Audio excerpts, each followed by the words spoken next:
Hi hello മക്കളെ. Welcome back. നമ്മുടെ നാലാമത്തെ സെഷനിലേക്ക് എല്ലാ കുട്ടികൾക്കും സ്വാഗതം. നമ്മൾ ഇത്രയും ക്ലാസ്സസിൽ, അതായത് 3 പാർട്സ് ആയിട്ടാണ് നമ്മുടെ 10th ബയോളജിയുടെ ലൈഫ് പ്രോസസ്സസ് എന്ന് പറയുന്ന ചാപ്റ്റർ പഠിച്ചു പോകുന്നത്. ഇന്നത്തെ ഈ ഒരു സെഷനിലേക്ക് എല്ലാ കുട്ടികൾക്കും വാം വെൽക്കം. ഇന്നത്തെ ഈ ഒരു ക്ലാസ്സിൽ നമ്മൾ 4th സെഷനും കൂടി ഡിസ്കസ് ചെയ്യാണ്. ഇതോടുകൂടി ലൈഫ് പ്രോസസ് എന്ന് പറയുന്ന ഈ ഒരു ചാപ്റ്റർ നമ്മൾ പഠിച്ച് അടിച്ച് മടക്കി ഒതുക്കി വെക്കാൻ പോവാണ്. Be ready, be very ready with chapter every one. നമുക്ക് നോക്കാം. ഫസ്റ്റ് ക്ലാസ്സിൽ നമ്മൾ എന്തൊക്കെ കാര്യങ്ങളാണ് ഡിസ്കസ് ചെയ്തത്? ഫസ്റ്റ് ക്ലാസ്സിൽ നമ്മൾ ന്യൂട്രീഷനെ കുറിച്ച് പഠിച്ചു. അതായത് ലൈഫ് പ്രോസസ്സിൽ ഏറ്റവും ഇമ്പോർട്ടന്റ് ആയിട്ടുള്ള ഒരു കാര്യമാണ് ന്യൂട്രീഷൻ. സെക്കൻഡ് ക്ലാസ്സിൽ നമ്മൾ റെസ്പിറേഷൻ നോക്കി. തേർഡ് ക്ലാസ്സിൽ ട്രാൻസ്പോർട്ടേഷൻ നോക്കി. ഇന്ന് നമ്മൾ ഡിസ്കസ് ചെയ്യാൻ പോകുന്ന പ്രോസസ് എക്സ്ക്രീഷൻ. ഓക്കെ, സ്റ്റാർട്ട് ചെയ്താലോ? എല്ലാവരും റെഡിയാണോ? എല്ലാവരും നോട്ട്ബുക്കും പെന്നും എഴുതാനുള്ള കാര്യങ്ങളൊക്കെ എടുത്ത് വെച്ച് സെറ്റ് ആയിട്ടിരുന്നോളൂ. ഓക്കെ, നമുക്ക് ഇന്ന് പഠിക്കാം എക്സ്ക്രീഷൻ. ദ പിക്ചർ, ഈ ഒരു പിക്ചർ സിംപ്ലി നിങ്ങളോട് കാര്യം പറയുന്നുണ്ട്. എന്താണ് വാട്ട് ഈസ് എക്സ്ക്രീഷൻ? എത്ര പേർക്ക് ഇതിൽ ഗസ് ചെയ്യാം? എന്താ മക്കളെ വാട്ട് ഈസ് എക്സ്ക്രീഷൻ? ആർക്ക് പറയാം? What do you mean by excretion? എന്താണ് എക്സ്ക്രീഷൻ എന്ന് പറയുന്ന process? It is very clear. എന്താ ഇവിടെ ഈ ഡോഗ് ചെയ്യുന്നത്? ഇറ്റ് ഈസ് യൂറിനേറ്റിംഗ് അല്ലേ? യെസ്. അപ്പൊ എന്താണ് എക്സ്ക്രീഷൻ എന്ന് പറയുന്നത്? It is a removal of waste material from our body. Excretion എന്ന് പറയുമ്പോൾ we have a definition here. എല്ലാവരും നോക്കിക്കോളൂ. Excretion is defined as the elimination of waste products from the body. നമ്മുടെ ബോഡിയിൽ നിന്ന് വേസ്റ്റ് പ്രോഡക്ട്സ്, എന്തിനാണ്? വേസ്റ്റ് മെറ്റീരിയൽ അല്ലെങ്കിൽ waste പ്രോഡക്ട്സിനെ eliminate ചെയ്യുന്ന പ്രോസസ്സിനെയാണ് നമ്മൾ എന്തെന്ന് പറയുക? എക്സ്ക്രീഷൻ എന്ന് പറയുന്നത്. You should remember this definition. It is very very very important. Excretion. Okay, excretion എന്ന് നമ്മൾ ഇവിടെ മെയിൻലി പറയുന്നത് മെറ്റാബോളിക് വേസ്റ്റസിന്റെ എലിമിനേഷൻ ആണ് കേട്ടോ. നമ്മൾ ഡൈജഷന്റെ ഭാഗമായിട്ട് എയിനസ് ത്രൂ എലിമിനേറ്റ് ചെയ്തിരുന്ന വേസ്റ്റ് അതല്ല ടീച്ചർ ഇവിടെ പറയാ. ഈ excretion is different. Actually urine formation, urine elimination ഒക്കെയാണ് മെയിൻലി ഇതിൽ വരിക. Organisms like animals have an advance and specialised system for excretion. എന്താണ്? നമ്മൾ ഓൾറെഡി പഠിച്ചിരുന്നു ഓർഗാനിസംസ് എങ്ങനെ ക്ലാസിഫൈ ചെയ്യാം. We can divide all the organisms in to 2 types. ഏതൊക്കെയാണ്? Unicellular organism ഉണ്ട്. The second one is multicellular. Okay, ഇതിൽ unicellular എന്ന് പറഞ്ഞാൽ ഓൺലി സിംഗിൾ സെൽസ് മാത്രമുള്ളവരാണ്. Multicellular more than 1 cells ഉള്ളവരാണ്. ഓർഗാനിസം ഇപ്പൊ ആനിമൽസ് ഒക്കെ എവിടെയാ വരിക? മൾട്ടി സെല്ലുലാറിലാണ് വരിക. അങ്ങനെയുള്ളവരുടെ ബോഡിയിൽ എന്താണ്? ഒരു സ്പെഷ്യലൈസ്ഡ് സിസ്റ്റം ഉണ്ട്. മൾട്ടി സെല്ലുലാർ ആയിട്ടുള്ള ഓർഗാനിസത്തിന്റെ ബോഡിയിൽ എന്തുണ്ട്?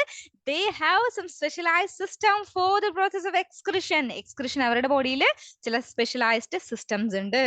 But plants lack a well developed excretory system like that in animals. എന്താ പറയാ? പ്ലാന്റ്സ് എന്താണ്? മൾട്ടി സെല്ലുലാറിന്റെ കൂട്ടത്തിൽ വരുന്നതാണ് പ്ലാന്റ്സ്. ബട്ട് അവർക്ക് ഇത്രയും വെൽ ഡെവലപ്ഡ് ആയിട്ടുള്ള ഒരു എക്സ്ക്രീറ്ററി സിസ്റ്റം ഉണ്ടോ? ഇല്ല. ആനിമൽസിലാണ് കുറച്ചുകൂടി. എന്താണ്? നമ്മൾ ഓൾറെഡി പഠിച്ചിരുന്നു ഒരു ഓർഗാനിസം എങ്ങനെയാ ഫോം ചെയ്യുക. ഫസ്റ്റ് ഓഫ് ഓൾ എങ്ങനെയാണ്? ഒരു സെല്ലിൽ നിന്ന് ടിഷ്യൂനിൽ നിന്ന് എന്താ വരിക? ഓർഗൻ സിസ്റ്റം ആൻഡ് ഓർഗാനിസം, ഇങ്ങനെയാണ് വരിക. ആനിമൽസിനേക്കാളും കുറച്ചുകൂടി കോംപ്ലക്സിറ്റി കുറഞ്ഞ ബോഡിയാണ് എവിടെ വരിക? പ്ലാന്റ്സിൽ വരിക. അവർക്ക് ഇത്രയും വെൽ ഡെവലപ്ഡ് ആയിട്ടുള്ള ഒരു എക്സ്ക്രീറ്ററി സിസ്റ്റത്തിന്റെ ആവശ്യമില്ല. Okay, they do not have special organs for excretion. അവരുടെ ബോഡിയിൽ എക്സ്ക്രീഷന് വേണ്ടുന്ന സ്പെഷ്യൽ ഓർഗൻസ് ഇല്ല. This excretion in plants is not so complex. അവരുടെ ബോഡിയിൽ എക്സ്ക്രീഷൻ നമ്മുടേതുപോലെ അത്ര കോംപ്ലക്സും അല്ല. മക്കൾ നോക്കി വെക്കേണ്ട കാര്യം, നമ്മൾ ലൈഫ് പ്രോസസ്സിന്റെ ഏറ്റവും ലാസ്റ്റ് സെഷനിലേക്കാണ് വന്നിട്ടുള്ളത്. എക്സ്ക്രീഷൻ എന്ന് പറയുന്ന പ്രോസസ് കൂടി പഠിച്ചു കഴിഞ്ഞാൽ എന്റെ മക്കളുടെ ഈ ഒരു ചാപ്റ്റർ അങ്ങ് തീർന്നു കിട്ടും. അപ്പൊ അതിലെ ഡെഫിനേഷൻ ആണ് നമ്മൾ പഠിച്ചത്. എന്താണ് excretion? It is defined as the elimination of waste material from the body. Clear? Yes, very good all of you. നമുക്ക് മൂവ് ചെയ്യാം നെക്സ്റ്റ് സ്ലൈഡിലേക്ക്. Excretory system of humans. നമുക്ക് മെയിൻലി പഠിക്കാനുള്ളത് എന്താണ്? ഹ്യൂമൻസിൽ എങ്ങനെയാണ് എക്സ്ക്രീറ്ററി സിസ്റ്റം വർക്ക് ചെയ്യുക, എന്തൊക്കെയാണ് എക്സ്ക്രീഷന് വേണ്ടിയിട്ട് ഹ്യൂമൻ ബീങ്സിന്റെ ബോഡിയിൽ ഉള്ളത്. ഹ്യൂമൻ എക്സ്ക്രീറ്ററി സിസ്റ്റം ടീച്ചർ ഇവിടെ കൊടുത്തിട്ടുണ്ട്. Process of removing metabolic waste from the body. എന്തിനാണ് ഇവിടെ നമ്മുടെ ബോഡിയിൽ നിന്ന് റിമൂവ് ചെയ്യുക? നമ്മുടെ ബോഡിയിൽ എത്രമാത്രം വേസ്റ്റുകൾ എവിടെന്നാ വരിക? എന്താണ് ഈ മെറ്റബോളിക് വേസ്റ്റ് എന്ന് പറഞ്ഞാൽ? നമുക്ക് നോക്കാം. മെറ്റബോളിക് വേസ്റ്റ് എന്ന് പറഞ്ഞാൽ വേറെ അധികം ഒന്നുമല്ല, നൈട്രോജനസ് വേസ്റ്റ് ആണ്. നമ്മുടെ ബോഡിയിൽ ഫോം ചെയ്യുന്ന നൈട്രോജനസ് വേസ്റ്റ് ആണ്. സച്ചസ് അമോണിയ വരുന്നുണ്ട്. പിന്നെ ആരൊക്കെയാ വരിക? യൂറിക് ആസിഡ് മിക്ക ആനിമൽസിലൊക്കെ വരുന്നതാണ് അല്ലേ? യെസ്. അപ്പൊ നോക്കി വെച്ചോളൂ, നൈട്രോജനസ് വേസ്റ്റ് മെറ്റീരിയൽ ആണ് മെറ്റബോളിക് വേസ്റ്റ് ആയിട്ട് ഫോം ചെയ്യുക. പിന്നെ വരുന്ന നോക്കിക്കേ, കാർബൺ ഡയോക്സൈഡ്. കാർബൺ ഡയോക്സൈഡ് നമ്മൾ എക്സ്ക്രീറ്റ് ചെയ്യാൻ വേണ്ടി നമ്മുടെ ബോഡിയിൽ there is an organ that is our lungs. ഓർമ്മയുണ്ടോ? നമ്മള് റെസ്പിറേഷൻ റെസ്പിറേഷന്റെ ക്ലാസ്സിൽ പഠിച്ചിരുന്നു. ഇൻഹെയിലിംഗും എക്സേലിംഗും. എക്സേൽ ചെയ്തപ്പോൾ എന്താ വെളിയിലേക്ക് വിട്ടേ? CO2 അല്ലെ? ആ ഒരു പ്രോസസ് ആക്ച്വലി എക്സ്ക്രീഷൻ ആയിട്ടും കൂടി നമുക്ക് കൺസിഡർ ചെയ്യാം. പിന്നെ വാട്ടർ, നമ്മുടെ ബോഡിയിൽ എക്സസ് ആയിട്ട് ഫോം ചെയ്യുന്ന വാട്ടർ, H2O, ഇവരെ നമുക്ക് എന്ത് ചെയ്യണം? എലിമിനേറ്റ് ചെയ്യണം. അത് നമ്മുടെ സ്കിൻ ത്രൂ, നമ്മൾ സ്വെറ്റ് ഒക്കെ ചെയ്യില്ലേ, നമ്മൾ വേർത്തിട്ട് പോകത്തില്ലേ, സോ അതാണ് ഇവിടെ വരിക. അങ്ങനെയും എലിമിനേറ്റ് ചെയ്യുന്നുണ്ട്. സോ എക്സ്ക്രിട്ടറി മെറ്റീരിയൽസ് എന്തൊക്കെയാന്ന് നോക്കുകയാണെങ്കിൽ മെറ്റബോളിക് വേസ്റ്റുകളാണ് വരിക. ആരൊക്കെ ഇതിൽ വരുന്നത്? നൈട്രജനസ് വേസ്റ്റ് വരുന്നുണ്ട്, പിന്നെ കാർബൺ ഡയോക്സൈഡ് വരുന്നുണ്ട്, വാട്ടർ വരുന്നുണ്ട്. അതിനൊക്കെ ഡിഫറെന്റ് ഓർഗൻ ആണ്. ഓക്കെ, ഇനി നമ്മുടെ ബോഡിയിൽ ഈ പറയുന്ന നൈട്രജനസ് വേസ്റ്റിനെ മെയിൻ ആയിട്ട് എലിമിനേറ്റ് ചെയ്യാൻ വേണ്ടിയിട്ട് നമ്മുടെ ബോഡിയിലുള്ള ആളുകളാണ് ആരെന്ന് പറയാ? കിഡ്നി. കണ്ടുണ്ടോ? കിഡ്നി. സോ ഈ ഒരു ഹ്യൂമൻ ബീങ്ങിന്റെ ബോഡിയിലേക്ക് നോക്കിയാൽ യു ക്യാൻ സീ ദാറ്റ് ഇവിടെയാണ്, നമ്മുടെ ഈ ഒരു ഭാഗത്തായിട്ടാണ് കിഡ്നി. നമുക്ക് ഒരു പെയർ ഓഫ് കിഡ്നീസ് ആണ് ഉള്ളത്. നമുക്ക് 2 കിഡ്നീസ് ആണ്, എ പെയർ ഓഫ് കിഡ്നീസ് ആണ് നമുക്കുള്ളത്. നമുക്ക് നോക്കാം. The excretory system in humans include, human ബീങ്സിന്റെ എക്സ്ക്രിട്ടറി സിസ്റ്റത്തിൽ ആരൊക്കെയുണ്ട്? A pair of kidneys. കണ്ടോ? ഇത് കിഡ്നി 1, ഇത് കിഡ്നി 2. നമുക്ക് 2 കിഡ്നീസ് ആണുള്ളത്. സോ ഹ്യൂമൻ ബീങ്സിന്റെ എക്സ്ക്രിട്ടറി സിസ്റ്റത്തിൽ 2 കിഡ്നീസ് ഉണ്ട്. ഇനി നോക്കിക്കേ, ഈ കിഡ്നിയിൽ നിന്ന് വി ക്യാൻ സീ എ കുഴൽ ലൈക്ക് സ്ട്രക്ചർ. നോക്കിക്കേ, കണ്ടോ? ഈ ട്യൂബ് ലൈക്ക് സ്ട്രക്ചർ. ഓക്കെ, ഈ സ്ട്രക്ചറിന്റെ പേരാണ് യൂറീറ്റർ. മലയാളത്തിൽ പറയുകയാണെങ്കിൽ മൂത്രവാഹി എന്നൊക്കെ പറയും, യൂറീറ്റർ. സോ എ പെയർ, ഇതും എത്രയുണ്ട്? ഒരു പെയർ ഉണ്ട്. ഒരു പെയർ എന്ന് പറഞ്ഞാൽ ഒരു ജോഡി എന്ന് പറഞ്ഞാൽ 2 ഉള്ളത് കേട്ടോ. സോ എ പെയർ ഓഫ് യൂറീറ്ററും ഉണ്ട് നമ്മുടെ എക്സ്ക്രിട്ടറി സിസ്റ്റത്തില്. പിന്നെ ആരാ ഉള്ളത്? കണ്ടോ? ഈ കാണുന്ന ബാഗ് പോലുള്ള ഈ ഒരു സ്ട്രക്ചറിനെ കണ്ടോ? ഈ സ്ട്രക്ചറിന്റെ പേരാണ് യൂറിനറി ബ്ലാഡർ. എന്താ ഇതിനെ പറയാ? Urinary bladder. Okay, so temporary ആയിട്ട് നമ്മുടെ യൂറിൻ സ്റ്റോർ ചെയ്ത് വെക്കുന്ന ഒരു പ്ലേസ് ആണിത്, യൂറിനറി ബ്ലാഡർ. പിന്നെ ഇതിന്റെ അറ്റത്ത് ഒരു ഓപ്പണിംഗ് ഉണ്ട്. യൂറിനറി ബ്ലാഡറിന്റെ അറ്റത്ത് ഇവിടെ വരുന്ന ഓപ്പണിംഗ് ആണ്. ആ ഒരു ഓപ്പണിംഗിനെ നമ്മൾ വിളിക്കുന്ന പേരാണ് യുറീത്ര. എന്താ വിളിക്കുക? യുറീത്ര. ഈ ഒരു ഓപ്പണിംഗിനെ വിളിക്കുന്ന പേരാണ് യുറീത്ര. സോ ഇത്രയും പാർട്സ് ആണ് മെയിൻലി നമ്മുടെ കിഡ്നിക്ക് വരിക. സോ നിങ്ങൾ നോക്കി വെക്കുക, എന്താണ് എക്സ്ക്രീഷൻ ഉള്ളതിന്റെ ഡെഫിനിഷൻ പഠിക്കുക. ഹ്യൂമൻ ബീങ്സിന്റെ കേസിൽ ലങ്സും സ്കിന്നൊക്കെ എക്സ്ക്രിട്ടറി ഓർഗൻസ് തന്നെയാണ്. എന്ന് വെച്ചാൽ നമ്മൾ സ്പെസിഫൈ ചെയ്ത് എക്സ്ക്രിട്ടറി ഓർഗൻ എന്ന് പറയുന്നില്ല, ബട്ട് എക്സ്ക്രിഷൻ ഇവർ നടത്തുന്നുണ്ട് ഇൻ എ വേ. പക്ഷേ നമ്മൾ കിഡ്നിയുടെ കേസാണ് എടുത്ത് നിങ്ങൾക്ക് പഠിക്കാനുള്ളത്. അതിൽ എക്സ്ക്രിട്ടറി സിസ്റ്റം എന്ന് പറയുന്ന ഹ്യൂമൻ ബീങ്സിൽ കിഡ്നി വരുന്നുണ്ട്, ഒരു പെയർ ഓഫ് കിഡ്നി ആണ്. അതിന്റെ കൂടെ യൂറീറ്റർ വരുന്നുണ്ട്, യൂറിനറി ബ്ലാഡർ വരുന്നുണ്ട്, യൂറീത്ര വരുന്നുണ്ട്. So it produces urine as A waste product. ആരാ ഇവിടെ വേസ്റ്റ് ആയിട്ട് വരിക? യൂറിൻ, മൂത്രം. ഓക്കെ, സോ അതാണ് ഇവിടെ നമ്മുടെ ബോഡിയിൽ വേസ്റ്റ് പ്രോഡക്റ്റ് ആയിട്ട് വരുന്ന ആരാണ്? Kidney is therefore forming urine formation ആണ് ആരുള്ളത്? കിഡ്നി ഉള്ളത്. ക്ലിയർ ആണോ? Yes, very good. So teacher move ചെയ്യാണ്. യെസ്, ഇതാണ് കിഡ്നിയുടെ ഒരു അൾട്ടിമേറ്റ് സ്ട്രക്ചർ. പറയുകയാണെങ്കിൽ നമുക്ക് നമ്മുടെ കിഡ്നി ഇതുപോലെ പറയാൻ പറ്റും. ഒന്ന് നോക്കിക്കേ മക്കളെ, ടീച്ചർ ആദ്യം പറഞ്ഞ കാര്യങ്ങളൊക്കെ കൊടുത്തിട്ടില്ലേ? നോക്കിക്കേ, കിഡ്നിയിൽ ആരാ ഉള്ളത്? നമ്മുടെ എക്സ്ക്രിട്ടറി സിസ്റ്റത്തിൽ ആരൊക്കെ ഉള്ളത്? ഹ്യൂമൻ എക്സ്ക്രിട്ടറി സിസ്റ്റത്തിന്റെ ഇമേജ് ആണിത്. ആരൊക്കെ ഉള്ളത്? എ പെയർ ഓഫ് കിഡ്നി ആണുള്ളത് അല്ലെ? കിഡ്നിയുടെ ഷേപ്പ് വളരെ ഇമ്പോർട്ടന്റ് ആണ്. എന്താണ്? Been shape. കണ്ടോ? ഒരു ബീൻസിന്റെ ഒക്കെ ഒരു ഷേപ്പ് പോലെ അല്ലെ? ഈ ഒരു ഷേപ്പ് കണ്ടോ? ഈ ഒരു ഷേപ്പ് ആണ് കിഡ്നിക്ക് ഉള്ളത്. ഈ സെയിം ഷേപ്പ് നമ്മൾ വേറൊരാൾക്കും കൂടി പഠിച്ചിരുന്നു. പ്ലാന്റ്സിന്റെ സ്റ്റൊമാറ്റയുടെ ഷേപ്പ് ഇത് തന്നെയല്ലായിരുന്നോ? യെസ്, അപ്പൊ അതിനോടൊക്കെ തന്നെ സാമ്യമുള്ള ഒരു ഷേപ്പും കൂടിയാണ്. ബീൻ ഷേപ്പ് ആണ് ആർക്കുള്ളത്? കിഡ്നിക്കുള്ളത്. കിഡ്നിയുടെ ഫംഗ്ഷൻ പറയുന്നുണ്ട്. Excretion of nitrogenous waste material. Nitrogenous waste മെറ്റീരിയലിനെ എക്സ്ക്രീറ്റ് ചെയ്ത് കളയുന്നത് ഈ പറയുന്ന കിഡ്നിയാണ്. യൂറിക് ആസിഡിനെയൊക്കെ എലിമിനേറ്റ് ചെയ്യാൻ ഹെൽപ്പ് ചെയ്യുന്ന കിഡ്നിയാണ്. ഫോർമേഷൻ ഓഫ് യൂറിൻ, മൂത്രത്തിന്റെ ഫോർമേഷനെ ഹെൽപ്പ് ചെയ്യുന്ന ആരാണ്? നമ്മുടെ കിഡ്നിയാണ്. നമ്മുടെ ബോഡിയുടെ pH ബാലൻസിങ് ചെയ്യുന്നത് ആരാണ്? കിഡ്നിയാണ്. വാട്ടറിന്റെയും സോൾട്ടിന്റെയും ബാലൻസ് നമ്മുടെ ബോഡിയിൽ നടത്തുന്നത് ആരാണ്? അതും കിഡ്നിയാണ്. സോ ഇത്രയും ഫംഗ്ഷൻസ് ആണ് കിഡ്നിക്കുള്ളത്. നിങ്ങൾ ഓരോ ഫംഗ്ഷൻ നോട്ട് ചെയ്ത് വെക്കണം. ഏതൊക്കെയാന്ന് വെച്ചാൽ ഏതൊക്കെയാണ്? എക്സ്ക്രിഷൻ, നൈട്രജനസ് വേസ്റ്റ് മെറ്റീരിയലിന്റെ എക്സ്ക്രിഷൻ, യൂറിൻ ഫോർമേഷൻ, നമ്മുടെ ബോഡി pH ബാലൻസിങ്, പിന്നെന്താണ്? വാട്ടർ ആൻഡ് സോൾട്ട് ബാലൻസിങ് ചെയ്യുന്നതും കിഡ്നിയാണ്. ഓക്കെ, ഒരു പെയർ ഓഫ് കിഡ്നി ആണുള്ളത്. അതൊരു പേർപ്പിൾ അല്ലെങ്കിൽ ഒരു ബ്രൗൺ ഷെയ്ഡോട് കൂടിയ ഒരു കളറാണ് അതിന് വരുന്നത്. എവിടെ അറേഞ്ച് ചെയ്തിട്ടുള്ളതെന്ന് നോക്കുവാണെങ്കിൽ നമ്മുടെ വെർട്ടിബ്രൽ കോളത്തിന്റെ തൊട്ട് താഴെയായിട്ട് അല്ലെങ്കിൽ അതിന്റെ 2 സൈഡിലായിട്ടാണ് എന്ത് വരുന്നത്? നമ്മുടെ റിപ്സിന്റെ ഒക്കെ ബാക്കിലായിട്ട്, ബാക്ക് സൈഡിലാണ് ഉള്ളത്. അത് നമ്മുടെ വെർട്ടിബ്രൽ കോളത്തിന്റെ 2 സൈഡിലായിട്ടാണ് കിഡ്നി അറേഞ്ച് ചെയ്തിട്ടുള്ളത്. ഇനി നമുക്ക് നോക്കാം, കിഡ്നിയിൽ നിന്ന് വരുന്ന ഈ ഒരു കുഴലിന്റെ പേരെന്താണ്? എ പെയർ ഓഫ്, കണ്ടോ യെല്ലോ കളർ കുഴൽ കണ്ടോ? ഈ കിഡ്നിയിൽ നിന്ന് വരുന്നതാണ്. ഇവരുടെ പേരാണ് ureters. A pair of ureters. Muscular elastic tube ആണ് യുറീറ്റർ എന്ന് പറയുന്നത്. യുറീറ്റർ എന്ത് ചെയ്യുന്നു? കിഡ്നിയെയും യൂറിനറി ബ്ലാഡറിനെയും തമ്മിൽ കണക്ട് ചെയ്യുന്ന ആളാണ് ആരെന്ന് പറയുക? ആരാ പറയുക? യുറീറ്റർ എന്ന് പറയുന്നത്. സോ യുറീറ്ററിന്റെ ഫംഗ്ഷൻ നിങ്ങൾ നോക്കി വെക്കണം. യുറീറ്റർ എന്താ ചെയ്യുന്നത്? യുറീറ്റർ കിഡ്നിനെയും യൂറിനറി ബ്ലാഡറിനെയും ഓക്കെ യൂറിനറി ബ്ലാഡറിനെയും കിഡ്നിനെയും തമ്മിൽ കണക്ട് ചെയ്യുന്ന ഭാഗമാണ് യൂറീറ്റർ എന്ന് പറയുന്നത്. സോ കിഡ്നിയുടെ ഉള്ളിൽ ഫോം ചെയ്യുന്ന യൂറിൻ എന്ന് പറയുന്നതിനെ കളക്ട് ചെയ്ത് യൂറിനറി ബ്ലാഡറിലേക്ക് കൊടുക്കുന്ന function is done by ureter. Okay so ureter നോക്കിക്കേ, carries urine from kidney to urinary bladder. Okay peristalsis എന്ന് പറയുന്ന മൂവ്മെന്റ് വഴിയാണ് ഇത് ഉള്ളിലേക്ക് എത്തുക. നമ്മൾ ഓൾറെഡി ന്യൂട്രീഷന്റെ കേസിൽ ആ ഒരു സെയിം മൂവ്മെന്റ് പഠിച്ചിരുന്നു. സോ എന്താ ചെയ്യുന്നത്, കിഡ്നിയിൽ നിന്ന് യൂറിനറി ബ്ലാഡറിലേക്ക് യൂറിനെ പാസ് ചെയ്യുന്ന കുഴലുകളാണ് എന്തെന്ന് പറയാ, യൂറീറ്റർ എന്ന് പറയുന്നത്. ഇനി ഈ കാണുന്നത് കണ്ടോ, ബാഗ് ലൈക്ക് സ്ട്രക്ചർ, ഇതിന്റെ പേരെന്താ മക്കളെ, യൂറിനറി ബ്ലാഡർ ആണ്. യൂറിനറി ബ്ലാഡർ എന്താ ചെയ്യുന്നത്, peer shaped bag like structure ആണ് എന്തെന്ന് പറയാ, യൂറിനറി ബ്ലാഡർ എന്ന് പറയാ. മസ്കുലാർ ആണ്, ഇവർ ഇലാസ്റ്റിക് ആണ് കേട്ടോ. ഓക്കെ അതുപോലെ തന്നെ ഇവരെന്ത് ചെയ്യുന്നു, റിസീവ്സ് യൂറിൻ ഫ്രം യൂറീറ്റർ, യൂറീറ്ററിൽ നിന്ന് യൂറിനെ റിസീവ് ചെയ്യുന്നു, അതിന് ടെമ്പററി ആയിട്ട് സ്റ്റോർ ചെയ്ത് വെക്കുന്നു. നമ്മൾക്ക് എപ്പോഴും യൂറിനേറ്റ് ചെയ്യാനുള്ള ടെൻഡൻസി ഉണ്ടോ, ഇല്ല. നമുക്ക് കുറച്ചിപ്പോ നമ്മളൊരു മൂവി കാണാൻ പോയിരിക്കുകയാണ്, ഇന്റർവെൽ ആവുന്നതിന് മുമ്പ് നമുക്ക് എന്താണ് യൂറിനേറ്റ് ചെയ്യണം എന്നുള്ളൊരു ശങ്ക വന്നു. നമ്മൾ എന്ത് ചെയ്യും, നമ്മൾ ഇത്തിരി നേരം ഒന്ന് അഡ്ജസ്റ്റ് ചെയ്ത് വെക്കും അല്ലേ, ഇന്റർവെൽ ആവുമല്ലോ ഇത്ര നേരം കഴിയുമ്പോൾ, സോ അന്നേരം എനിക്ക് പോവാന്നുള്ള രീതിയിൽ നമ്മൾ പിടിച്ചു വെക്കും. ആരാ നിങ്ങൾ അതിനെ ഹെൽപ്പ് ചെയ്യായി പിടിച്ചു വെക്കാൻ, യൂറിനറി ബ്ലാഡർ ആണ്. എന്ന് വെച്ച് ഈ പിടിച്ചു വെക്കൽ എപ്പോഴും ആവരുത്. അങ്ങനെ ആവുമ്പോൾ എന്ത് സംഭവിക്കുന്നത് അറിയാമോ, നിങ്ങളുടെ യൂറിനറി ബ്ലാഡറിന്റെ ഇലാസ്റ്റിസിറ്റി നഷ്ടപ്പെടും. അങ്ങനെ വരുമ്പോൾ നമുക്ക് ഏജ്ഡ് ആവുമ്പോൾ, അതായത് ഓൾഡ് ഏജിലേക്കൊക്കെ നമ്മൾ എത്തുന്ന സമയത്ത് നമ്മൾ അറിയാതെ യൂറിനേറ്റ് ചെയ്ത് പോകും, നമുക്ക് പിടിച്ചു വെക്കാൻ പറ്റില്ല, അറിയാണ്ട് അങ്ങ് മൂത്രമൊഴിച്ചു പോകും. മനസ്സിലായോ? സോ യൂറിനറി ബ്ലാഡറിനെ കുറിച്ച് നോക്കാം. ഓക്കെ ഇനി ഇതിന്റെ ഓപ്പണിങ് കണ്ടോ, ഈ ഒരു ഭാഗത്ത് ഒരു എൻഡ് ഭാഗത്തുള്ള ഈ ഒരു ഓപ്പണിങ്ങിനെ നമ്മൾ വിളിക്കുന്ന പേര് നോക്കിക്കോളൂ. ഈ ഒരു ഓപ്പണിങ്ങിന്റെ പേരാണ് മക്കളെ യുറീത്ര. ഓക്കെ ഈ ഒരു ഓപ്പണിംഗ്, ഇവിടെ ഒരു ഓപ്പണിംഗ് ഉണ്ട്, അതിന്റെ പേരാണ് യുറീത്ര എന്നാണ് നമ്മൾ പറയാ.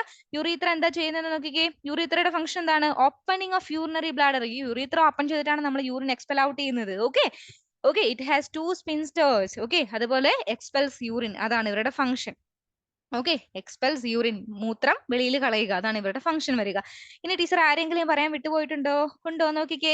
യെസ്, റീനൽ വെയിനും വരുന്നുണ്ട്, റീനൽ ആർട്ടറിയും വരുന്നുണ്ട്. നോക്കിക്കേ ഈ റെഡ് കളർ കണ്ടോ, ഈ റെഡ് കളറിനെ നമ്മൾ വിളിക്കുന്ന പേരാണ്, റെഡ് കളർ കുഴലിനെ വിളിക്കുന്ന പേരാണ് റീനൽ ആർട്ടറി. ഇവരുടെ ഫംഗ്ഷൻ എന്താന്ന് നോക്കിക്കോളൂ കേട്ടോ. Supplies blood along with some impurities in to the kidney. അതായത് ഇവരെന്ത് ചെയ്യുന്നു, ബ്ലഡിനെ കിഡ്നിയിലേക്ക് കൊടുക്കുന്ന ആളുകളാണ് ആരെന്ന് പറയാ, റീനൽ ആർട്ടറി എന്ന് പറയുന്നത്. Supplies blood along with some impurities, അതായത് ഇംപ്യൂരിറ്റീസ് ഉള്ള ബ്ലഡിനെ കിഡ്നിയിലേക്ക് കൊടുക്കുന്ന ആളുകളാണ് റീനൽ ആർട്ടറി എന്ന് പറയാ. ക്ലിയർ? സോ റീനൽ വെയിൻ എന്താ ചെയ്യുന്നത്, റീനൽ വെയിൻ എന്താ ചെയ്യാ, blood free from toxic waste, അതായത് ടോക്സിക് വേസ്റ്റിൽ നിന്ന് ഫ്രീ ആയിട്ടുള്ള ബ്ലഡിനെ എന്ത് ചെയ്യുന്നു, waste come out of kidney via renal vein, അത് റീനൽ വെയിൻ വഴിയാണ് വെളിയിലേക്ക് വരിക. സോ നിങ്ങൾ ഇത്രയും കാര്യങ്ങൾ നോക്കി വെക്കുക. ഇനി ഇവിടെ ടീച്ചർ ഈ ഒരു ഇമേജ് കൊടുത്തിട്ടുള്ളത് നമ്മുടെ കിഡ്നിനെ എന്താണ് നമ്മൾ രണ്ടായിട്ടങ്ങ് രണ്ട് പീസായിട്ട് കട്ട് പീസാക്കി അങ്ങ് മാറ്റി വെച്ചു. അങ്ങനെ മാറ്റി വെക്കുമ്പോൾ കിഡ്നിയുടെ ഉൾഭാഗം എങ്ങനെയിരിക്കും ആൻഡ് ആ ഒരു ഭാഗം നമുക്ക് എങ്ങനെ പഠിക്കാൻ പറ്റും, അതാ നോക്കാനുള്ളത്. കിഡ്നിയുടെ ഈ ഒരു ഭാഗം കണ്ടോ, ഇത് കിഡ്നിയുടെ ഔട്ടർ കവറിംഗ് ആണ്. ഇതിനെ നമ്മൾ റീനൽ ക്യാപ്സ്യൂൾ എന്ന് വിളിക്കും. റീനൽ എന്ന് പറയുന്ന വേർഡ്സ് മക്കളെ അത് കിഡ്നി ആയിട്ട് കണക്റ്റഡ് ആയുള്ള വേർഡ്സ് ആണ് കേട്ടോ. റീനൽ എന്ന് പറയുന്നത് കിഡ്നി ആയിട്ട് കണക്റ്റഡ് ആയുള്ള വേർഡ്സ് ആണ്. നമ്മൾ പൾമണറി എന്ന് പറയുമ്പോൾ ലങ്സ് ആയിട്ട് കണക്റ്റഡ് അല്ലേ, അല്ല റീനൽ എന്ന് പറയുന്നത് കിഡ്നി ആയിട്ടാണ്. സോ റീനൽ ക്യാപ്സ്യൂൾ എന്നാണ് ഔട്ടർ കവറിംഗിനെ പറയുക. കിഡ്നിയുടെ ഈ ഒരു ഭാഗം കണ്ടോ, ഈ ഒരു ഔട്ടർ ഭാഗം, ഓക്കെ ഈ ഒരു ഭാഗത്തിനെ നമ്മൾ വിളിക്കുന്ന പേരാണ് കോർട്ടെക്സ്. Okay cortex. ഇത് കണ്ടോ, ഈ ഒരു ഇന്നർ ഭാഗം ഓക്കെ ഈ ഒരു ഇന്നർ ഭാഗത്തിനെ വിളിക്കുന്ന പേരാണ് മെഡുല്ല. സോ കിഡ്നിയുടെ രണ്ട് പാർട്ടാണ് മക്കളെ നിങ്ങൾക്ക് പഠിക്കാനുള്ളത്. കിഡ്നിയുടെ ഔട്ടർ ഭാഗത്തിനെ നമുക്ക് എന്താ വിളിക്കാൻ പറ്റുക, ഈ ലൈറ്റ് കളേർഡ് പോർഷൻ എന്താ വിളിക്കാൻ പറ്റുക, കോർട്ടെക്സ് എന്ന് വിളിക്കാം. ഇന്നർ ഭാഗത്തിനെയോ മെഡുല്ല എന്ന് വിളിക്കാം. ഇത് ഫുൾ മെഡുല്ലയാണ് കേട്ടോ, ഈ ഉള്ളിലുള്ള ഈ ഭാഗം ഫുള്ള് മെഡുല്ലയാണ്, ഇത് ഫുൾ മെഡുല്ലയാണ്. മെഡുല്ലയിൽ നിങ്ങൾ നോക്കിയാൽ കാണാം ഇതുപോലെ പിരമിഡ് പോലുള്ള സ്ട്രക്ചർ കാണാം, കണ്ടോ പിരമിഡ് പോലുള്ള സ്ട്രക്ചർ. അവരെ വിളിക്കുന്ന പേരാണ് റീനൽ പിരമിഡ്സ്. ആരാണ്, റീനൽ പിരമിഡ്സ് എന്നാണ് അവരെ വിളിക്കുക. Okay renal pyramids. പിന്നെ ഈ ഒരു കുഴല് കണ്ടോ, ഈ ഒരു കുഴല്, യെസ് ഇതിനെ വിളിക്കുന്ന പേരാണ് റീനൽ പെൽവിസ് എന്നാണ് വിളിക്കുക, പെൽവിസ്. ഓക്കെ നമ്മുടെ യുറീറ്റർ ആണ് ഈ കാണുക. സോ യുറീറ്ററിന്റെ പാരന്റ് ആരാന്ന് ചോദിക്കുകയാണെങ്കിൽ റീനൽ പെൽവിസ് എന്ന് പറയാം. കാരണം ആദ്യം നിങ്ങൾക്ക് ഓരോരുത്തർക്കും അറിയാവുന്ന ഒരു കാര്യമായിരിക്കും, നമ്മുടെ കിഡ്നിയുടെ ഏറ്റവും ബേസിക് സ്ട്രക്ചർ ആണ് നെഫ്രോൺ എന്ന് പറയുന്നത്. എന്താണ്, നെഫ്രോൺ എന്നാണ് പറയാ, കിഡ്നിയുടെ ഏറ്റവും ബേസിക് സ്ട്രക്ചർ ആണ്. ഈ നെഫ്രോൺ യൂറിൻ ഫോം ചെയ്തിട്ട്, നെഫ്രോണുകൾ ഇവിടെയായിട്ടാണ് കാണുക, ഇതിൽ രണ്ടിലും കൂടി കണക്ട് ചെയ്തിട്ടാണ് നെഫ്രോണുകൾ, ഇഷ്ടമാതിരി നെഫ്രോണുകൾ ഉണ്ട്, നെഫ്രോണുകൾ കാണുക. സോ അവർ ഫോം ചെയ്യുന്ന യൂറിൻ കളക്ടിങ് ഡക്ട് വഴി നേരെ പെൽവേസിലെത്തും, പെൽവേസിൽ നിന്ന് നേരെ യൂറീറ്റർ വഴിയാണ് യൂറിനറി ബ്ലാഡറിലേക്ക് പോവുക. ഓക്കെ ഇത്രയും കാര്യങ്ങൾ മക്കള് ഓർത്ത് വെക്കണം. ഓക്കെ ക്ലിയർ ആണല്ലോ ഇത്രയും കാര്യങ്ങളും. ഇത് പിന്നെ നമ്മൾ ഓൾറെഡി പഠിച്ച റീനൽ ആർട്ടറിയും റീനൽ വെയിനും ആണ് കൊടുത്തിട്ടുള്ളത്. റീനൽ വെയിൻ ബ്ലൂ കളറിലും റീനൽ ആർട്ടറി റെഡ് കളറിലും ആണുള്ളത്. Is it clear all of you? Yes, very good. So teacher മുന്നോട്ട് മൂവ് ചെയ്യാണ്. Yes, this is the image of a nephron. കണ്ടോ, ഇത് നമ്മുടെ ടീച്ചർ ആദ്യം പറഞ്ഞ ഇമേജ് ആണ്. ഇത് വളരെ ക്ലിയർ ആയിട്ട് കൊടുത്തിട്ടുണ്ട്. ഈ കാണുന്നതാണ് നമ്മുടെ കിഡ്നി, കിഡ്നിയുടെ സെക്ഷൻ ആണ്. അതിൽ നെഫ്രോൺ എങ്ങനെയാണെന്ന് കണ്ടോ, ഇത് റീനൽ പിരമിഡ് ആണ്, ഇത് കോർട്ടക്സിന്റെ ഭാഗം. കണ്ടോ, രണ്ടിടത്തേക്കും കൂടി അറ്റാച്ച്ഡ് ആയിട്ടാണ് നെഫ്രോൺ ഇരിക്കുക. നെഫ്രോൺ എന്താണെന്ന് ചോദിക്കുകയാണെങ്കിൽ it is A basic structural and functional unit of A kidney. കിഡ്നിയുടെ ഏറ്റവും ബേസിക് സ്ട്രക്ചറിനെയാണ് നമ്മൾ എന്തെന്ന് പറയുക, നെഫ്രോൺ. നെഫ്രോൺ എന്ന് പറയുന്നത് കേട്ടോ, നെഫ്രോൺ എന്ന് പറയുന്നത്. സോ നെഫ്രോൺ ഇതുപോലെയാണ് ഇരിക്കുക. കുഴൽ ഭാഗം ഏറ്റവും കൂടുതലായിട്ട് പിരമിഡിന്റെ അങ്ങോട്ടേക്കാണ് ഏറ്റവും കൂടുതലായിട്ട് കുഴൽ ഭാഗം കാണുക. സോ ഇനി നമുക്ക് ഇവിടെ ഒരു ഇമേജ് കാണാം. എന്തിന്റെ ഇമേജ് ആണിത്? നെഫ്രോൺ എങ്ങനെ വരയ്ക്കാന്നാണ് ഈ കാണിച്ചിട്ടുള്ളത്. How can we draw the image of a nephron? So teacher ഇവിടെ നിങ്ങൾക്ക് ഒരു നെഫ്രോൺ ഒന്ന് വരയ്ക്കാൻ പഠിപ്പിക്കട്ടെ ആദ്യം. അതിനുശേഷം നമ്മൾക്ക് എന്ത് ചെയ്യാം, നെഫ്രോണിന്റെ പാർട്സിനെ കുറിച്ച് ടീച്ചർ പറഞ്ഞു തരാം. സോ കുട്ടികൾ ടീച്ചറുടെ കൂടെ വരച്ചു പോവുക. എന്റെ കൂടെ വരച്ചു പോന്നു കേട്ടോ. It is very very very very very important.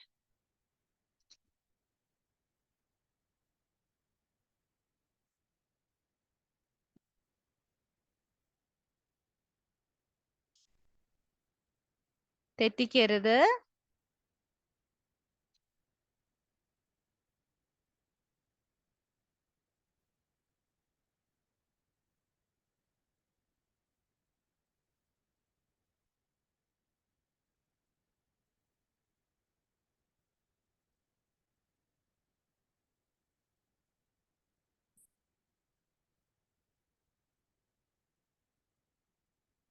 കണ്ടോ, ഇത്രയും സിമ്പിൾ ആണ് ഒരു നെഫ്രോൺ വരയ്ക്കാൻ. ഓക്കെ, നമ്മൾ ആ ഇമേജ് കാണുമ്പോൾ ഇത് ലിറ്റിൽ ബിറ്റ് ഹാർഡർ ആണെന്ന് നമുക്ക് ഫീൽ ചെയ്യും. ബട്ട് ഇത് വളരെ വളരെ വളരെ സിമ്പിൾ ആണ്. ഇവിടെ ടീച്ചർ ഒരു കാര്യം ചെയ്യുന്നുണ്ട്, അതെന്റെ മക്കൾക്ക് ടീച്ചർ പറഞ്ഞു തരാം.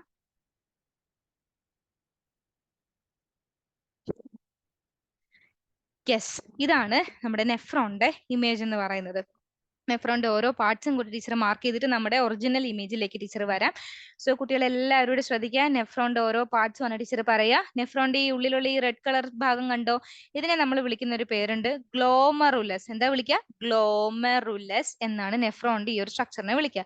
ഇനി കണ്ടോ, ഈ കപ്പ് പോലെയുള്ള ഈ ഒരു സ്ട്രക്ചർ, കപ്പ് പോലെയുള്ള ഈ ഒരു ഭാഗം, ആ ഒരു ഭാഗത്തിനെ നമ്മൾ വിളിക്കുന്ന ഒരു പേരുണ്ട്, ദാറ്റ് ഈസ് ബോമാൻസ് ക്യാപ്സ്യൂൾ. എന്താ വിളിക്കുക?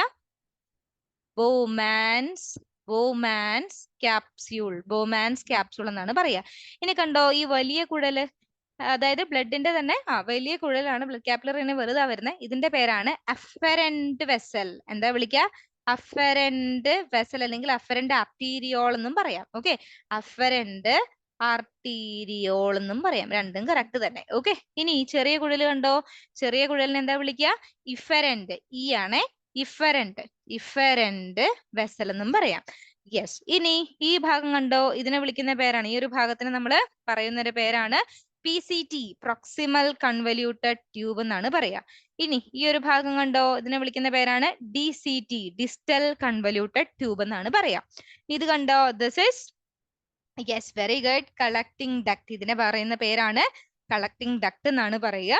ഇനി നോക്കിക്കേ, ഈ പോകുന്ന കുഴൽ കണ്ടോ, ഈ കുഴലിനെ വിളിക്കുന്ന പേരാണ് ലൂപ്പ് ഓഫ് ഹെൻലി. എന്താ വിളിക്കുക?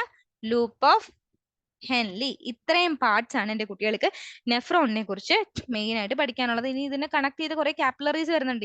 ഈ ഫസ്റ്റ് ഇമേജിൽ നിങ്ങൾക്ക് അത് വളരെ ക്ലിയർ ആയിരിക്കും. സോ നിങ്ങൾ നെഫ്രോൺ വരച്ച് എക്സാമിനൊക്കെ അടയാളപ്പെടുത്തുകയാണെങ്കിൽ കുട്ടികൾ ഇത്രയും പാർട്സ് ആണ് മെയിൻ ആയിട്ട് അടയാളപ്പെടുത്തേണ്ടത്. സോ ടീച്ചർ ഇനി ഓരോന്നും പറഞ്ഞു തരാം എങ്ങനെയാണ് നെഫ്രോൺ വർക്ക് ചെയ്യുന്നത്. നെഫ്രോൺ എങ്ങനെയാ വർക്ക് ചെയ്യുന്നത് വെച്ചാൽ, നെഫ്രോണിന്റെ മെയിൻ ഫംഗ്ഷൻ എന്ന് പറയുന്നത് അവർക്ക് കിട്ടുന്ന ബ്ലഡിനെ എന്ത് ചെയ്യുക? പ്യൂരിഫിക്കേഷൻ എന്ന് പറയുന്ന പ്രോസസ് ചെയ്യുക. അതാണ് നമ്മുടെ നെഫ്രോണിന്റെ മേജർ ആയിട്ടുള്ള ഫംഗ്ഷൻ എന്ന് പറയുന്നത്. സോ ഈ അഫറന്റ് ആർട്ടീരിയോൾ നിങ്ങൾക്ക് ഇമേജിൽ കണ്ടാൽ അറിയാം, അഫറന്റ് ആർട്ടീരിയോൾ ഈസ് സ്ലൈറ്റ്ലി അവർ ഇത്തിരി ബിഗർ ആണ്. എന്തുകൊണ്ടാണ് ഈ അഫറന്റ് ഇഫറന്റിനേക്കാൾ ബിഗർ ആവുന്നത്? നിങ്ങളൊന്ന് നോക്കിക്കേ. അതായത് അഫറന്റിന്റെ പ്രത്യേകതയുണ്ട്, ബ്ലഡിനെ ഫിൽട്ടർ ചെയ്യാനുള്ള ബ്ലഡിനെ ഫിൽട്ടർ ചെയ്തിട്ടാണല്ലോ യൂറിൻ ഫോം ചെയ്യുക. ഫിൽട്ടർ ചെയ്യാനുള്ള ബ്ലഡിനെ നേരെ ഈ പറയുന്ന നെഫ്രോണിലേക്ക് കൊടുക്കുന്ന ആളുകളാണ് ആരെന്ന് പറയുക? അഫറന്റ് ആർട്ടീരിയോൾ എന്ന് പറയാം. ഓക്കെ, തിരിച്ച് ഫിൽട്ടർ ചെയ്ത ബ്ലഡിനെ കൊണ്ടുപോകുന്ന പോകുന്ന ആളാണ് ആരെന്ന് പറയാ, ഇഫറന്റ് ആർട്ടീരിയോൾ എന്ന് പറയാ. സോ ഈ ഫിൽട്രേഷൻ എന്ന് പറയുന്ന പ്രോസസ് നടക്കുന്നത് ഈ പറയുന്ന കപ്പ് ലൈക്ക് സ്ട്രക്ചറിന്റെ ഉള്ളിൽ വെച്ചിട്ടാണ്. മനസ്സിലായോ? അതാണ്, അതായത് ഗ്ലോമറുലസിന്റെ ഉള്ളിൽ വെച്ചിട്ടാണ് ഫിൽട്രേഷൻ എന്ന് പറയുന്ന process done with the help of glomerulus. Okay, so or it is happens inside the glomerulus, അങ്ങനെയും പറയാം. ഗ്ലോമറുലസിന്റെ ഉള്ളിലാണ് എന്ത് നടക്കുക, ഈ പറയുന്ന ഫിൽട്രേഷൻ പ്രോസസ് നടക്കുക. സോ അഫറന്റ് ആർട്ടീരിയോൾ എന്ത് ചെയ്യുന്നു, ഒരുപാട് ബ്ലഡിനെ, ഹൈ എമൗണ്ട് ഓഫ് ബ്ലഡിനെ ഇതിന്റെ ഉള്ളിലേക്ക് കൊടുക്കുന്നു. തിരിച്ചു പോകുന്ന ബ്ലഡോ വളരെ കുറവാണ്. അപ്പൊ എന്താണ്, അവിടെ ഒരു പ്രഷർ ക്രിയേറ്റ് ചെയ്യും. നിങ്ങളൊന്ന് ചിന്തിച്ചു നോക്കിക്കേ, ഇതൊരു ക്ലാസ് റൂം ആണ്. ഈ ഒരു ക്ലാസ് റൂമിന് ഈ ഒരു ഡോറും ഈ ഒരു വലിയ ഡോറും ഉണ്ട്, വലിയ ഡോറുണ്ട്, കുഞ്ഞു ഡോറുണ്ട്. ഓക്കെ, ഈ ഒരു ഡോറ് വഴി ഈ ഒരു ക്ലാസ് റൂമിലേക്ക് ടീച്ചർ ഒരു 500 പേരെ എൻ്റർ ചെയ്യിക്കുകയാണ്. ഓക്കെ, അത് കഴിഞ്ഞ് 500 പേര് ഇതിന്റെ ഉള്ളിൽ എൻ്റർ ചെയ്ത് കഴിയുമ്പോൾ ടീച്ചർ ഇതങ്ങ് ക്ലോസ് ചെയ്തു. ഇനി തിരിച്ച് ഈ ഡോർ ഞാൻ ഓപ്പൺ ചെയ്തു. ഇതിൽ ഒരാൾക്ക് കഷ്ടിച്ച് കടന്നു വരാൻ പറ്റുള്ളൂ. ഇതിലൂടെ 2-3 പേർക്ക് തള്ളി കയറായിരുന്നു. 500 പേര് ഇവിടെ നിൽക്കുകയാണ്. ഇപ്പൊ കടന്നു പോകുന്നവരുടെ എണ്ണം വളരെ കുറവാണ്. അങ്ങനെ വരുമ്പോൾ ഇവിടെ ഒരു പ്രഷർ ക്രിയേറ്റ് ചെയ്യില്ലേ? നിങ്ങൾ തന്നെ ചിന്തിക്കും, നിങ്ങൾ അങ്ങനെ ഒരു ക്ലാസ് റൂമിലാണ്, 2 ഡോർ ഉണ്ട്, വലിയ ഡോറ് വഴി 3-4 പേര് വീതം ഉള്ളിലേക്ക് എൻ്റർ ചെയ്തു, ചെറിയ ഡോർ വഴി ഓരോരുത്തർക്കേ പുറത്തേക്ക് പോകാൻ പറ്റുന്നുള്ളൂ. അപ്പൊ അവിടെ ഒരു ചൂടും എന്താണ്, ഒരു തിരക്ക് വരില്ലേ? അത് തന്നെയാണ് ഇവിടെയും വരിക. ഈ വലിയ അഫറന്റ് ആർട്ടീരിയോൾ വഴി നിറയെ ബ്ലഡ് ഉള്ളിലേക്ക് എൻ്റർ ചെയ്തിട്ട് ഇഫറന്റ് വഴി കുറച്ച് ബ്ലഡേ പോകത്തുള്ളൂ. സോ അവിടെ ഒരു പ്രഷർ ക്രിയേറ്റ് ചെയ്യും. അതിന്റെ ഭാഗമായിട്ട് ഗ്ലോമറുലസ് എന്ത് ചെയ്യുന്നു, ഗ്ലോമറുലസ് അരിപ്പയായിട്ട് ആക്ട് ചെയ്യുന്നുണ്ട്. സോ ഫിൽട്രേഷൻ ഇതിന്റെ ഉള്ളിൽ നടക്കും. ഫിൽട്രേഷൻ നടക്കുമ്പോൾ എന്താ സംഭവിക്കാന്ന് പറയുകയാണെങ്കിൽ, ഫിൽട്രേറ്റ്, അതായത് ഗ്ലോമറുലാർ ഫിൽട്രേഷൻ കഴിഞ്ഞു കഴിഞ്ഞാൽ പിന്നെ നമ്മൾ ആ ഒരു ബാക്കി സബ്സ്റ്റൻസിനെ glomerular, wait a second all of you. Okay, glomerular filtrate എന്നാണ് വിളിക്കുക. എന്താ വിളിക്കുക മക്കളെ? ഗ്ലോമറുലാർ ഫിൽട്രേറ്റ് എന്നാണ് ഫിൽട്രേഷൻ കഴിഞ്ഞ സബ്സ്റ്റൻസിനെ നമ്മൾ വിളിക്കുക. ഗ്ലോമറുലാർ ഫിൽട്രേറ്റ് എന്ന് വിളിക്കും. സോ ഈ ഗ്ലോമറുലാർ ഫിൽട്രേറ്റിന്റെ കൂട്ടത്തില് എന്താണ്, കുറച്ച് അമിനോ ആസിഡ്സും അമിനോ ആസിഡുകളും ഗ്ലൂക്കോസ് ഒക്കെ വരാനുള്ള ചാൻസ് വളരെ കൂടുതലാണ്. സോ ഇവരെയൊക്കെ നമുക്ക് എന്ത് ചെയ്യാൻ പാടില്ല, ഇവരെയൊക്കെ നമുക്ക് വേസ്റ്റിന്റെ കൂട്ടത്തിൽ കളയാൻ പാടില്ല. സോ ഇവിടുന്ന് ഗ്ലോമറുലാർ ഫിൽട്രേറ്റ് എന്ന് പറയുന്ന സബ്സ്റ്റൻസ് പതിയെ ബോമാൻസ് ക്യാപ്സൂളിലേക്ക് ഇറങ്ങും. ഓക്കെ, പതിയെ അങ്ങോട്ട് ഇറങ്ങും, ബോമാൻസ് ക്യാപ്സൂളിലേക്ക് ഇറങ്ങും. ഈ ബോമാൻസ് ക്യാപ്സൂളിലേക്ക് ഇവിടുന്ന് ഇറങ്ങി കഴിയുമ്പോൾ ഇതിന്റെ കൂടെ അമിനോ ആസിഡും ഗ്ലൂക്കോസും കൂടി ഗ്ലോമറുലാർ ഫിൽട്രേറ്റിലുണ്ട്. നമുക്ക് ഇത് എന്ത് ചെയ്യണം, we need to reabsorb it. Okay, so ആ പ്രോസസ് ഒക്കെ എവിടെയാണ് നടക്കുന്നതെന്ന് അറിയാമോ? ഈ കാണുന്ന കുഴൽ ലൈക്ക് സ്ട്രക്ചേഴ്സിലാണ് മെയിൻലി നടക്കുക. അതിൽ വാട്ടറിന്റെ റീഅബ്സോർപ്ഷൻ എന്ന് പറയുന്ന പ്രോസസ്സും കൂടി നടന്ന് ബാക്കി എന്ത് ഫോം ചെയ്യുന്നു അതാണ് യൂറിൻ ആയിട്ട് ഈ DCT വഴി കളക്ടിങ് ഡക്റ്റിലെത്തും. കളക്ടിങ് ഡക്ട് അതിനെ നേരെ അങ്ങോട്ട് കൊടുക്കുക, യൂറീറ്ററിലേക്ക് കൊടുക്കും. Clear? Is it clear? Teacher കാണിച്ചു തരാം. യൂറിൻ ഫോർമേഷന് സ്റ്റെപ്സ് ഉണ്ട്. ഇതാണ് 3 സ്റ്റെപ്സ് വരിക. These are the major steps of urine formation. Urine മൂത്രം ഫോം ചെയ്യുന്നതിന്റെ 3 സ്റ്റെപ്പുകളാണ്. ഇതൊന്ന് നോക്കി വെക്കണം. ഒന്നാമത്തെ സ്റ്റെപ്പ് വരുന്നത് ഓർത്തിരിക്കുക, അൾട്രാ ഫിൽട്രേഷൻ. ഒന്നാമത്തെ സ്റ്റെപ്പ് യൂറിൻ ഫോർമേഷന്റെ ഒന്നാമത്തെ സ്റ്റെപ്പാണ് അൾട്രാ ഫിൽട്രേഷൻ. വിളിച്ചല്ല അല്ലെ, ഒരു വൃത്തിയായില്ല. ടീച്ചർ ഒന്നുകൂടി എഴുതാം. ഓക്കെ, സോ ഒന്നാമത്തെ സ്റ്റെപ്പ് വരുന്നതാണ് അൾട്രാ ഫിൽട്രേഷൻ. നോക്കി വെക്കണേ, എന്റെ കൂടെ എഴുതി പോണോ കേട്ടോ. അൾട്രാ ഫിൽട്രേഷൻ ആണ് ഒന്നാമത്തെ സ്റ്റെപ്പ്. രണ്ടാമത്തെ സ്റ്റെപ്പ് വരുന്നതാണ് സെലക്റ്റീവ് റീഅബ്സോർപ്ഷൻ. എന്താ വരിക? Selective reabsorption. മൂന്നാമത്തെ സ്റ്റെപ്പ് വരുന്നതാണ് ട്യൂബുലാർ സെക്രിഷൻ. ഈ 3 സ്റ്റെപ്പിലൂടെയാണ് യൂറിൻ ഫോം ചെയ്യുക. So these are the major steps of urine formation. Ultra filtration എവിടെ വെച്ചാൽ നടക്കുന്നത്? കണ്ടോ, ഇത്രയും പാർട്സിലാണ് അൾട്രാ ഫിൽട്രേഷൻ നടക്കുക. എന്താന്ന് നോക്കിക്കേ, അൾട്രാ ഫിൽട്രേഷൻ എവിടെ നടക്കുക? Filtration of blood and high പ്രഷറിൽ ബ്ലഡ് ഫിൽട്ടർ ചെയ്യുന്നു, പ്രൈമറി യൂറിൻ ഫോം ചെയ്യുന്നു. 180 ലിറ്റർ പെർ ഡേ ആണ് അവിടെ ഫോം ചെയ്യുക. ഗ്ലോമറുലസിന്റെ ഉള്ളിലാണ് വരുന്നത് കേട്ടോ. ക്ലസ്റ്റർ ഓഫ് കാപ്പിലറീസ് ആണ് ഗ്ലോമറുലസ് എന്ന് പറയുക. അവിടെയാണ് നടക്കുക. ബോമാൻസ് ക്യാപ്സൂൾ ഒരു cup shaped tubule around glomerulus ആണ്. ഇവിടെ പ്രൈമറി യൂറിൻ, അതായത് ഗ്ലോമറുലാർ ഫിൽട്രേറ്റിനെ കളക്ട് ചെയ്യുന്നത് ബോമാൻസ് ക്യാപ്സൂൾ ആണെന്നാണ് പറയുക. ഇനി സെക്കൻഡ് സ്റ്റെപ്പിലേക്ക് മൂവ് ചെയ്യുന്നതാണ് സെലക്ടീവ് റീഅബ്സോർപ്ഷൻ. അതായത് ഗ്ലോമറുലാർ ഫിൽട്രേറ്റിൽ അമിനോ ആസിഡ്സും, ടീച്ചർ ആദ്യം പറഞ്ഞ അമിനോ ആസിഡ്സും ഗ്ലൂക്കോസും സോൾട്ട് ഒക്കെ വരാൻ ചാൻസ് ഉണ്ട്. And water are reabsorbed. ഇവരെയൊക്കെ നമുക്ക് എന്ത് ചെയ്യണം? വാട്ടറും ഉണ്ടാവും ഇതിന്റെ കൂടെ. അതിനെയൊക്കെ നമുക്ക് എന്ത് ചെയ്യണം? അതിനെയൊക്കെ നമുക്ക് വേണ്ടുന്നതിനെ റീഅബ്സോർബ് ചെയ്തെടുക്കണം. സോ ആ പ്രോസസ് എവിടെയാണ് നടക്കുക? റീനൽ ട്യൂബ്യൂളിലാണ് ആ ഒരു പ്രോസസ് നടക്കുക. Long tube with coiled and looped region. Long tube ആണ്, ഇവിടെ PCT എന്നാണ് ഈ ഭാഗത്തിന്റെ പേര്, ഈ ഭാഗത്തിന്റെ പേരെന്താ DCT എന്നാണ്. സോ ഇവിടെയാണ് ഈ പറയുന്ന റീനൽ ട്യൂബ്യൂളിലാണ് എന്ത് നടക്കുക, സെലക്ടീവ് റീഅബ്സോർപ്ഷൻ നടക്കുക. Process the primary urine and forms final urine. Final urine form ചെയ്യാൻ ആരാ ഹെൽപ്പ് ചെയ്യുക, റീനൽ ട്യൂബ്യൂൾ ആണ് ഹെൽപ്പ് ചെയ്യുക. സെലക്ടീവ് റീഅബ്സോർപ്ഷൻ എന്നാണ് പ്രോസസ്സിന്റെ പേര്. അടുത്തത് വരുന്നതാണ് ട്യൂബുലാർ സെക്രീഷൻ. ട്യൂബുലാർ സെക്രീഷൻ എവിടെ നടക്കുന്നത് നോക്കിക്കേ, കളക്ടിംഗ് ഡക്റ്റിലാണ്. Renal tubules extract additional nitrogenous waste from blood and form final urine. Final urine form ചെയ്യുന്നത് ഇവിടെ വെച്ചിട്ടാണ്. Okay, 1 to 2 litre per day ആണ് യൂറിൻ ഫോം ചെയ്യുക. ഇത്രയും കാര്യങ്ങൾ ക്ലിയർ ആണല്ലോ. ഇതാണ് മെയിൻലി യൂറിൻ ഫോർമേഷനുള്ള steps. Is that clear all of you? Yes. So നമുക്ക് നോക്കാം.